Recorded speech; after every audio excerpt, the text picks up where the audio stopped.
होते हैं तब क्षण भर का सत्संग मिलता है। हमको तो हर क्षण मिल रहा है। हमने अपने गुरुदेव से ये प्रश्न किया तो गुरुदेव इसका मतलब तो हमारी बहुत पुण्य है जो हम इतना सारा सत्संग सुन रहे हैं, फोन में तो सुन रहे हैं, कथा में लाइव बैठ के तो सुन रहे हैं, यूट्यूब पे तो सुन रहे हैं। तो हमारे गुरुदेव ने एक बहुत अच्छी बात कही, सत्संग चलते फिरते सोते उठते गाते सुनना ये पुण्य का फल नहीं है।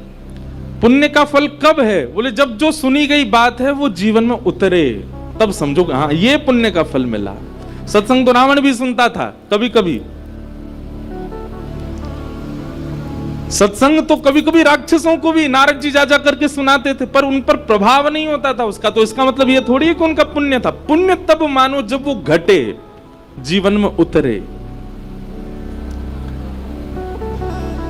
तो ये हमारा धन्य, हमारे पुण्य हैं कि आज भागवत की कथा हमको सुनने को मिल रही है, और वह भी सामान्य नहीं, वृंदावन रस में ओतप्रोत कथा सुनने को मिल रही है। ये हमारा सौभाग्य है। तो कल हम आप सब लोगों ने भागवत जी का प्रारंभिक 3 श्लोक सुने। 88,000 सौनकादि ऋषि नैमिषारण्य क्षेत्र में बैठे हैं। सूत जी महाराज उनको कथा सुना रहे हैं, और इसी विषय में सूत जी से सौनकादि ऋषियों ने पूछा कि भागवत की रचना वेदव्यास जी ने क्यों की। बहुत ध्यानपूर्वक सुनिएगा।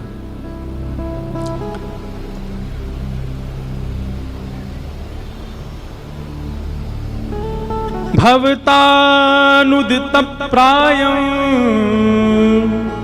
यशो भगवतो मलं येनैवासौ न तुष्येत मन्ये तद्दर्शनं खिलम्।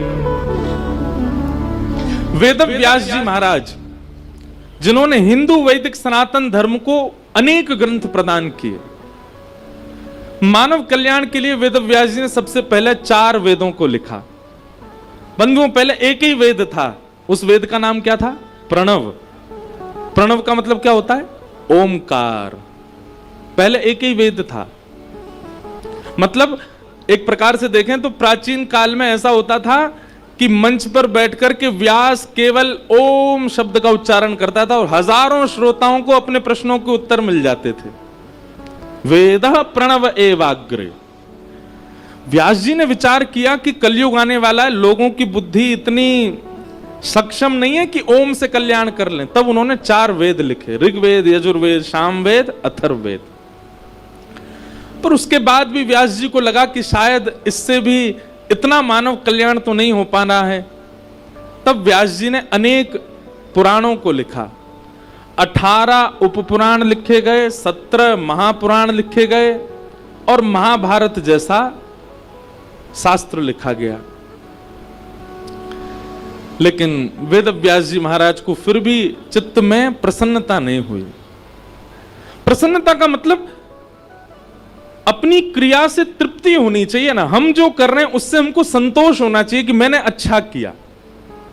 हमारे विपराग जी कोई गाना गाते हैं तो ये जब गाना गा के निकलते होंगे, ये उसी समय सोच लेते होंगे अगर इनको संतोष हुआ होता है तो वो निश्चित है कि सब उसको सुनेंगे ही सुनेंगे। जब क्रिया करने वाले को अपने कार्य से स्वयं संतोष नहीं होता ना, तो निश्चित है कि उससे किसी को संतोष नहीं होगा। बहुत ध्यानपूर्वक सुनिएगा। घर की माता जी या बहन जी या पत्नी भोजन बनाती, अगर वो संतोष नहीं है अपने बनाने वाले, वो पहले ही आपको थाली परोसते हुए आज दाल ना इतनी बढ़िया नहीं बनी होगी, आप खा लेना, बस पेट भर लो। आज सब्जी ऐसे ही होगी, आप बस पा लो, आज मेरा मन नहीं लग रहा था।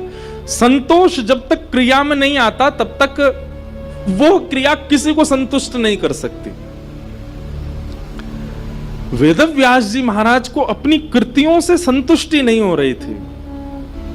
उनको कहीं ना कहीं लग रहा था कि मैंने कुछ छोड़ दिया है, कुछ रह गया है। तब वहां नारद जी का आगमन हुआ। ये बहुत बहुत सुंदर प्रसंग है।